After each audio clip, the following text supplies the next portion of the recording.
Thanks to the support as a channel member, Richard Myers. Well, look at me, a fancy Premier League football manager. Now we have to put together a squad that can stay in the Premier League, whilst also trying to sort out the off-field stuff. So we've got, little things, little quirks that teams like to have, like, a stadium, a youth setup, training facilities, sponsors. It's going to be a busy summer, I think. Hello and welcome to part 124 of Wembley to Wembley. I'm Kevin. Coming up on today's episode, it is our season review and transfer special. At the end of the year, we got promoted to the Premier League. We're going into season 20 of the series, and we are doing it as a Premier League team, playing in a Tier 8 stadium. This is going to be interesting. But first, let's do the season review. At the end of the best season in the history of the football club, and signing of the season couldn't really go to anybody other than Rory Murray. We're talking about needing a 30-goal striker to secure promotion. He got 28 goals in the end. That'll do. He did his job. Came in on a free transfer from Portsmouth, where he'd only got 4 goals for them coming off the bench last season as they got relegated. No, but they didn't get promoted. We pick him up on a free transfer, and he's finished second top scorer in the Championship and fired us to the Premier League. That'll do nicely.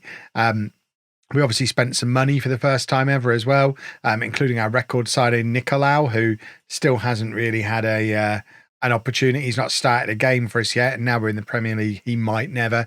Our previous record signing, Daniel Brown, now wants to leave because he couldn't get in past Christodoulou. So at the moment, my track record of spending money is pretty much every player I've spent money on has been a flop. So that bodes well for this summer where I've got £20 million to spend. But let's not worry about that. Let's worry about this, because we were supposed to avoid relegation from the Championship. We finished second. We got promoted automatically. As you can see, West Ham winning the playoffs to join us. They beat Manchester United in the playoff final. Man United, who last time I checked were down in mid-table. So they had a second half of the season resurgence. I imagine they'll still sack the manager, though, for failing to get promoted, which is bonkers. They love sacking a manager at Manchester United these days. That, I think, is crucial. Average home attendance of 96% capacity gives me hope that we might get a new stadium, at least the planning stages this summer. I think we can now justifiably go to the board and say we need one. We'll see what happens. Money-wise, sponsorships have gone up massively. We now get £1.4 million a year in sponsorship, which is almost 10 times what we got previously. Still well below the rest of the Championship, never mind the Premier League. We've got a long way to go to compete on that kind of thing, but at least we're starting to move in the right direction. Broadcast revenue was down a bit, presumably because we had less of a cup run, but corporate hospitality and prize money both up. Matchday revenue roughly stays the same. Bizarrely, we still only sold 74 shirts as a team that's been promoted to the Premier League. For context, I sold more than 74 Wembley shirts to you lot. So that feels like a thing that needs to catch up with it. There's a lot of this that needs to catch up with the fact we're now a Premier League team. This was our team of the year. Slocum in goal, a back four of Saltmer, McBride, Green and Di Girolamo. Christodoulou and Dixon in midfield. Duffy, Lambert and Gardner behind Murray up front. Obviously, 4 of them are loans who are going to need either signing permanently or replacing. Di Girolamo, Green, Gardner and Saltmer, of course, at left back is the other one. So we're going to need a couple of fullbacks. We're going to need a wing. We're basically need a whole new defence if we can't bring those guys in permanently. Toby Gardner wins Young Player of the Year and Fans Player of the Year, so we'd love to sign him permanently. Last I checked, he's still out of contract with Derby, so any time now we're going to be able to offer him a contract. So that would be incredible if we were able to sign him permanently. There's obviously a lot of clubs in for him. Worryingly, not a lot of Premier League clubs in for him. But I think as a free transfer off the back of that season, even if he ends up being a squad player in the Premier League, he's probably worth bringing in for nothing. Forget that. He's definitely worth bringing in for nothing. Signing of the season, Rory Murray, who of course also joined us this season just gone. Top scorer was Murray. Most assists was Gardner. We also got most man of the matches and the highest average rating. And we broke some club records as well. Egan Slocum breaking what I think was his own record for clean sheets in a season at 22. Christodoulou is a very naughty boy. He served some suspensions this season. And we also broke our records for incoming and outgoing transfers. Nicolau at 473,000 coming in, and Berry, that actually got closer to 4 million with the add-ons that they paid. and he's still only played 3 times for them. I wonder if we could bring Dan Berry back now we're heading to the Premier League. I mean, we could. The question is, do we want to? We're definitely in the market for a left back. But if we have a look at everything else, I mean, there's not a lot else on here. We've got our all-time best 11 somewhere. No one new's been added to it. And then there's money sloshing around the place. So there's a little bit that's come in. I think we need a lot more than that coming in to be able to get done what we need to get done. We'll ask to increase the youth level again. I might be going a little bit early with this stuff, as I have done before, but there's no mention of stadium on there. Is there a mention of stadium on here? No. Which does make me think the board don't have any plans at the moment to do anything about the stadium situation, which feels like an enormous oversight. Maybe it's going to be mentioned in here somewhere. So confirmation that was our highest ever finish. Also, we've set the record for highest points total without winning the title. We talked about that in the last episode. 103 points. Wins you the title almost every year. Murray got second top scorer. Duffy, championship goal of the season. Not bad for a guy who started the season at Carlisle. Slocum wins goalkeeper of the season. I win manager of the season. It's all coming up Wembley. Lovely, lovely, lovely. No sign of stadium announcement though. So I guess we're finally going to have to tackle these bunch of rascals. Yeah, see, we'd rather you rely on signing players ready for the first team. It's so short-sighted. Come on, Scott. Come on, Scott. But we've got a bunch of players who are expecting new contracts within 2 weeks. I need to go and make some decisions about who's getting one and who's not, and get an idea of just how much money they're actually expecting. So, I mean, see, Slocum is a League One player, but he's also worth 9.4 to 12 million pounds. How much do you reckon he wants? I mean, I'm going to have to just bite the bullet and go in and find out, aren't I? Who's the one I'm most willing to give crazy? Right, Lambert definitely won't get one. Fenty definitely won't get one. Dixon probably is the most likely that we'd give a deal to. So let's see what kind of... See, he wants so much money. So much money and a really low relegation release clause. I'm not interested in offering any promises. I don't want to offer a higher basic wage either. Can we take out that release clause? He also wants a short contract as well. I mean, none of that is very good. That's not a very good contract for me at all. He wants a massive pay rise. I mean, 4 years is fine. That's not. And I'm not going to promise him an anchor role either. That's quite a list of release clauses. I'm not willing to negotiate their inclusion in the deal. There we go. Right, so we've taken them out. Let's see what we can actually do with regard sorting him out with a contract. So he's currently on £4,000 a week. You're not having that. I mean, can we get him down to like there somewhere? Still a huge amount of money. It's double what our highest paid player ever, Duffy, is currently on.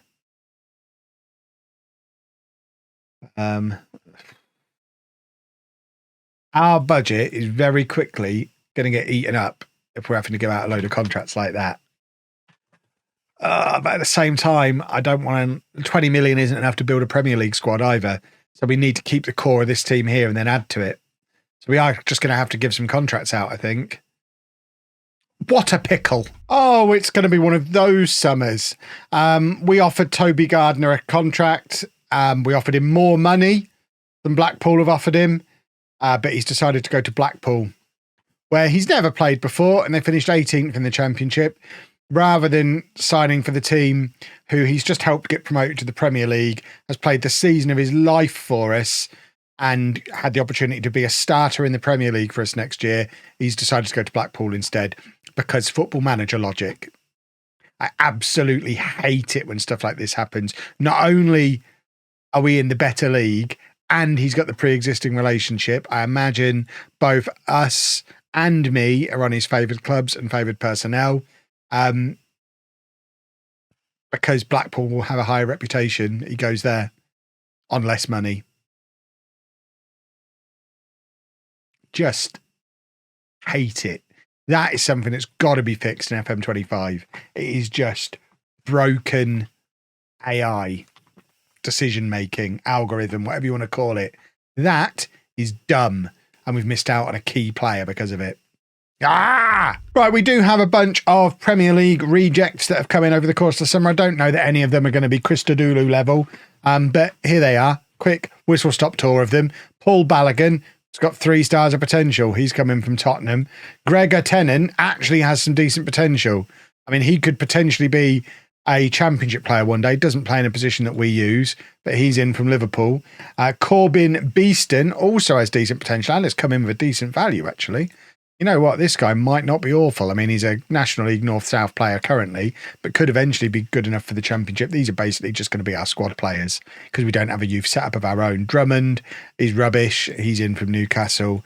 And Ross McGarry is a half-decent left-back who could, again, be Championship quality one day, who comes in from Tottenham. So none of them likely to be bursting straight into the team, although what I would say, all those ones that are listed at potentially being good enough for the Championship in the future, A, there's a very good chance we'll be a Championship team again in the future, so don't let that be a reason to ignore they exist. But B, our best players at the moment are considered League One players. So what that's actually saying is those guys are going to be better than the likes of Slocum and McBride, who are both considered League One players and have both signed new contracts. So we've given new contracts to those 3. The other 2 who wanted them have been put on the transfer list because we're just not going to give them new deals. We're also going to try and get rid of Seb Scholes. But we've already spent a big chunk of wage budget just renewing those contracts. Looks like my director of football is trying to bring me in a goalkeeper as well, who doesn't seem terrible, actually, although he's 5'11", which does upset me a little bit. Love the fact that we're looking at League One goalkeepers, though. This guy's never played a game as high as the Championship. We're in the Premier League next year, and I guarantee he's offered him to be our starter. Where does it say that? Promises. He's not promised him any playing. How does that even work? Oh, dear me. I don't want this guy. I do not want him. Let's get that ignored. He can go out on loan. And I guess, need to get started on a plan. And I think my plan at the moment is get to the 1st of July and try and bring as many guys in as possible in on free transfers. I mean, how does he not get the message? I've literally put him on the transfer list. And now he's still upset that I've not offered him a new contract. You're on the transfer list, you Wally, the pair of you. You're literally on the transfer list because of this, but you're going to come back and whine at me anyway. Just get out of here. Where's Scholes? Get him gone as well. Let's get rid of everybody we don't want. Transfer list review. Is there anyone else we don't want? We're doing this now. We're doing it live in real time. Our squad is so small. Oh, my word, we need some players. You're done as well. How has he still got a year left on his contract? Get out of my football club. Castles, you're not good enough. Get gone. Get out of here. And then... these guys seem okay. Lambert, we've already offered out. Brown wants to leave, so let's offer him out. And then we keep Nicolau and Murray. I mean, we're not going to have very many players if all of those guys leave, but at least it'll give us some wiggle room when it comes to 1st of July and trying to get the freebies in. That's what we're really looking for. The other thing is, with us now being a Premier League team, maybe we'll actually get some decent transfer fees, as you just saw there. We're actually getting offers for players who previously we wouldn't have been able to convince someone to take offers for nothing. So we might actually sell some players for a decent amount of money as well and have a proper clean slate pile of cash for the 1st of July, which has got to be the plan. Well, as planned, we've done some clearing out. So Hayden Castles has gone to Barnet for £275,000. I mean, we're turning some nice transfer profit on these boys at this point. Seb Scholes has gone to Millwall, 1.6 million. That's just lovely. Liam Lambert has gone to Burton for 170,000. And then we've sent a couple of the youngsters out on loan. Tanjo completed his move that had been prearranged earlier in the year as well. All of which means we go into the 1st of July with a squad of 17 first team players. There are a few boys knocking about in the reserves who, let's face it, we're going to leave them down there. and not worry about them existing. But these are the guys, and to be honest, some of these we probably still want rid of. Sure, great. In fact, I'm going to bin these lot off to the under-21s and get them gone.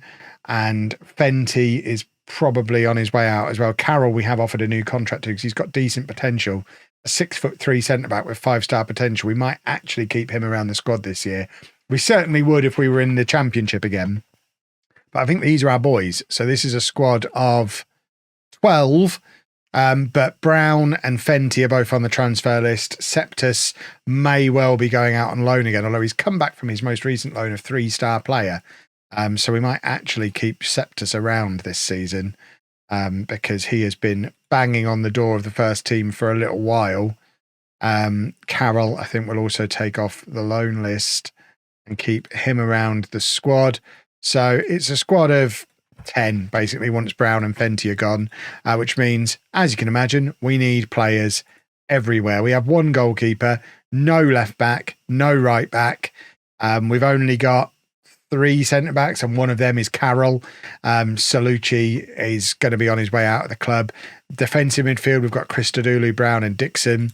And then we've not really got anybody as the attacking midfielder. On the left, we've got Duffy and Septus. On the right, we don't really have anybody. And then up front, we've got Nicolau and Murray, maybe Septus getting in the mix as well. I'm not sure how many goals any of these guys are going to score in the Premier League, but there's certainly other areas of the squad that are a higher priority for us to spend.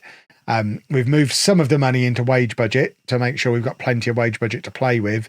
I'm tempted to move it all over, actually, for today. Stick it all in here. Balls to signing on fees.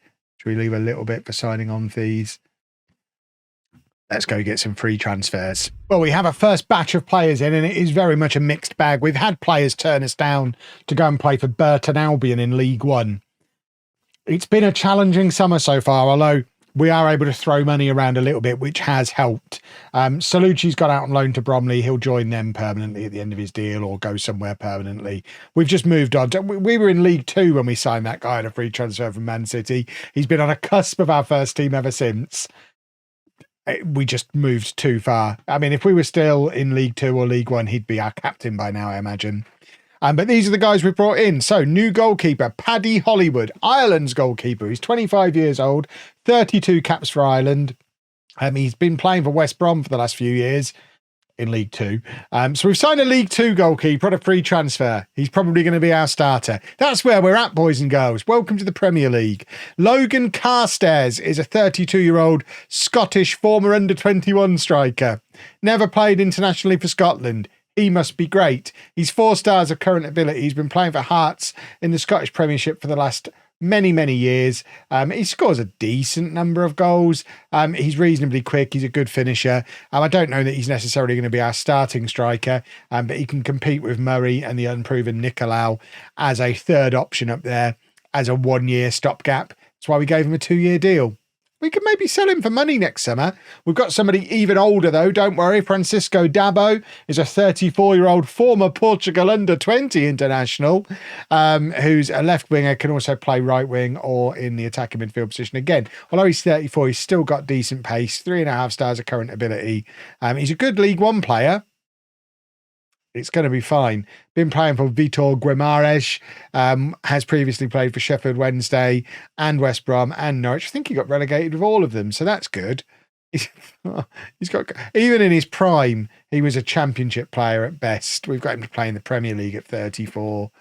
Oh my word. Jonathan Livingston is a 24-year-old left back.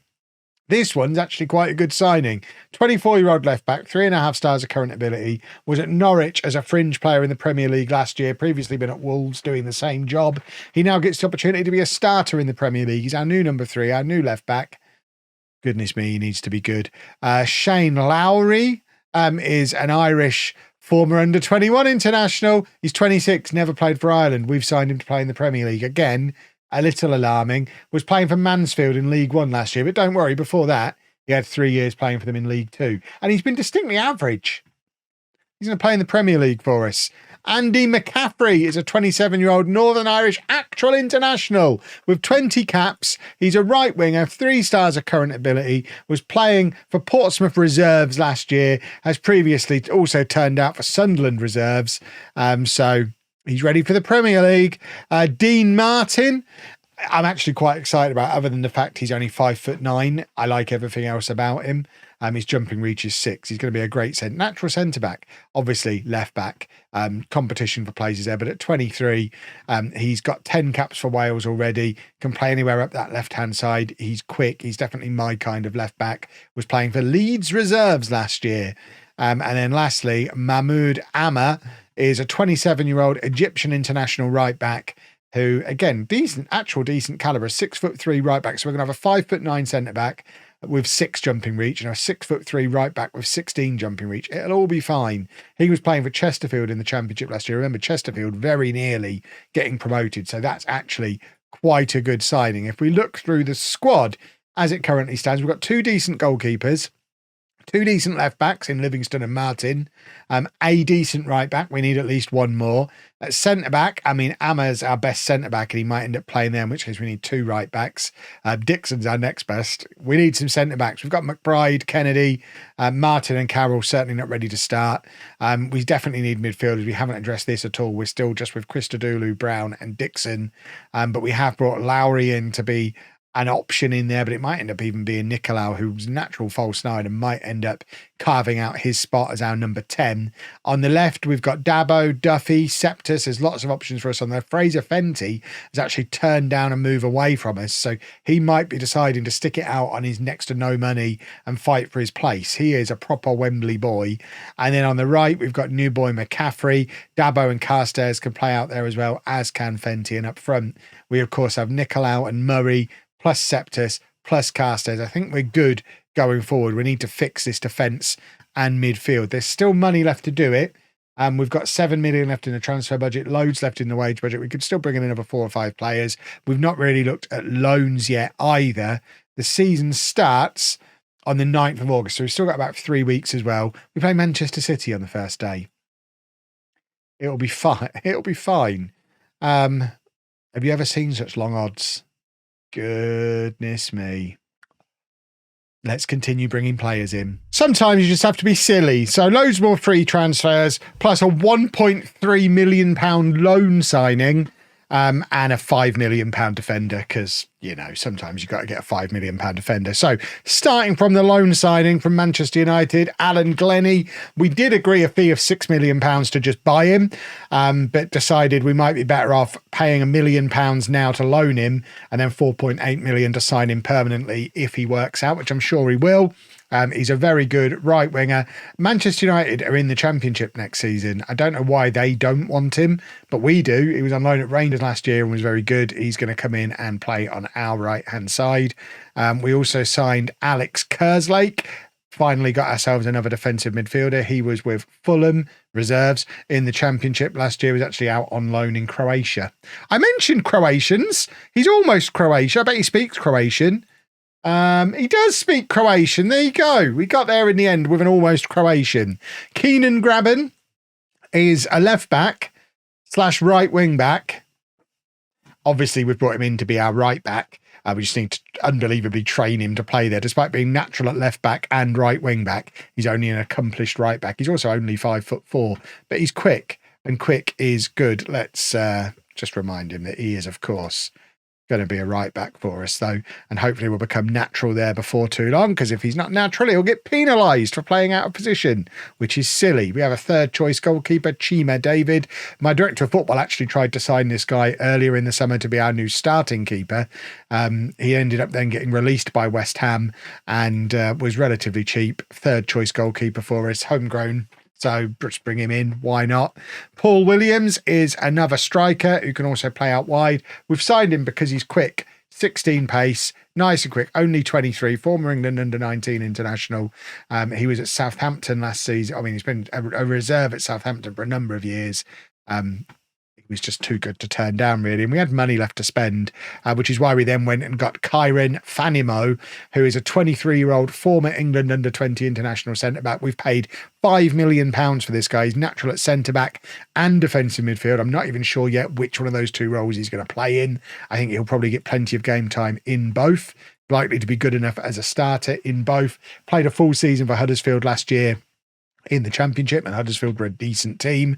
And then lastly, Simfiwe Smith is a South African international defender, 138 caps for South Africa. After my love affair with Rushwin Dortley in my Pentagon Challenge, the idea of having a South African centre-back was too good to turn down. Yes, we're paying him a lot of money. Yes, he's old, but we've got some decent experience at centre-back now. And he's also got some Premier League experience, having played for Southampton and Sheffield Wednesday in the Premier League previously. So if we now go through our squad, we do have decent strength in depth throughout. Hollywood, Slocum and David as our three goalkeepers. I'm not sure out of Hollywood and Slocum who our starter is. We'll let them fight that out over the course of the season. At left back, we could go with Livingston or Martin. And then we've got Graben and McBride who can also cover there. At right back, we've got Amma, but we've also got Graben who will likely take that role before too long as he becomes natural in it. And then at centre back, we've got loads of good players. Fanimo, of course, has just come in. Amma, who's more likely to be out at right back. Dixon, who's more likely to be in midfield. So if we get those two out of the mix, you've then got Fanimo, Smith, McBride, Kennedy. Martin's probably going to be at left back, plus Cazares, who's just come in as well. So some decent strength in depth at centre back, which would allow Fanimo to move forward into midfield if we decide to use him there. Smith could also play in midfield. Dixon, of course, was playing in that role last year. Cazares can play there. New boy Kerslake. And, of course, Brown, who's still here but actually wants to leave. So we can probably offer Brown out again because, frankly, we're not going to use him, are we? We've signed so many players who can play in his position. Let's get an intermediary to try and get him gone. We've, of course, still got Christo Dulu as well to play over on the other side, and Kerslake can cover for him over on that side. We're still a little bit weak in the attacking midfield position. We do still have a little bit of money left to strengthen with, although not a huge amount, but we haven't really explored loans yet. So I think either right back or attacking midfield is where we're most likely to use a loan or a last bit of transfer. At the moment, you're looking at Kerslake, Nicolau, Lowry, who's just come in. No one really nailed on as a starter, but we've now got so many good strikers with Carstairs, Nicolau, Williams, Murray, Septis. We might even just go to a 4-2-4. Go attack the Premier League properly, but we will try and find an attacking midfielder before making such a rash decision. And then out wide, we've got some decent strength in depth as well. Dabo, Duffy, Septus on the left. Graben, who's not going to play there, but again, neither will Williams, but we've got McCaffrey. We've got Glennie as options on the right-hand side. But yeah, we just need that attacking midfield player. And we've potentially still got wiggle room to be able to go and get him. So let's go find an attacking midfielder. We've still got a couple of weeks before the season starts. Our strongest 11, according to Quick Pick, at the moment looks like that. I think we definitely need to strengthen here. And we're probably not going to do that. We might do that. We're probably not going to do that. Let's go find an attacking midfield player. Well, we found a couple in the end. Mainly because the first one wasn't very good. Emmanuel Adeyemi. I thought he was going to be my boy. He scouted really well. It shows that our scouts still do leave a little to be desired. Coaching-wise, beautiful. Scouting, absolute bobbins. We just don't get good scout supply. So he came in on loan from Brighton, but doesn't look like he's any better than what we already had. So we had to keep on looking. And that's when we found Luca Mortellero, a 33-year-old Italian, former under-21 international with a great moustache. He's a short-term solution. We've just spent £1.5 million on a 33-year-old. Goodness me, we have changed. That's like the second or third most expensive transfer we've ever done for a 1-year stopgap. That's what it means to be a Premier League team now. But look at this guy's calibre. Napoli, Milan, Bologna, Udinese, Atalanta. A year off? Don't know what he was doing there, but he has played a lot of his career in Serie A and will come in and pull the strings for us for a year. And then we also signed a right back who I'm quite excited about, Yason Castro, a 23-year-old Peruvian international, 4 stars of current ability. This is the kind of player we'd love to see more of starting to come into the team. just plucked straight out of Peru and straight into our first team. We just didn't have the money to be able to do this many times over this summer. It's £1 million up front, but also a big amount of salary, and we had to move most of our transfer budget into salary, and you can see we are still over our wage budget even after doing that. So we couldn't do loads of that this summer. We had to focus on the free transfers, but we now do have the basis of a solid relegation battling Premier League squad. We've got a decent 25 players, 26 if you count Adeyemi, who's not actually going to be in our squad. So next summer we can actually spend whatever money we have next summer, assuming we're in the Premier League again next year. We can spend next summer's money on more of these promising youngsters. We might even get some money in January as Premier League money starts to flow through. You can see even after spending all this money, we are still in an upward trajectory because our outgoings are low and there's going to be Premier League money coming in all year. So we might even be able to go and get some in January, get some off of the next gen maybe. We're scouting the whole world now. So it is exciting times to be a Wembley fan. And our first game in the Premier League is going to be against Manchester City. So just to remind you, we're 2,000 to 1 to win the league. They're favourites. We are going to get absolutely spanked, especially because I am going to play my 5'9", no jumping reach centre-back at centre-back because I think he's one of our best defenders. He can play alongside Fanimo and we'll watch him get caught out. At least we're 20 years in the future, so there's no Erling Haaland to worry about. That's a positive, but that's going to be the team that goes out against Man City. We are going to make sure we're training a 4-2-4 as well. We haven't had to train another tactic for ages. There you go. We've got a 4-2-4 being trained that we can switch to if Mortonero doesn't work. I don't know what that monstrosity is. When was I messing around with that? I don't think we ever used it. Did I ever use that? That's hideous. This is the one. Who needs big defenders?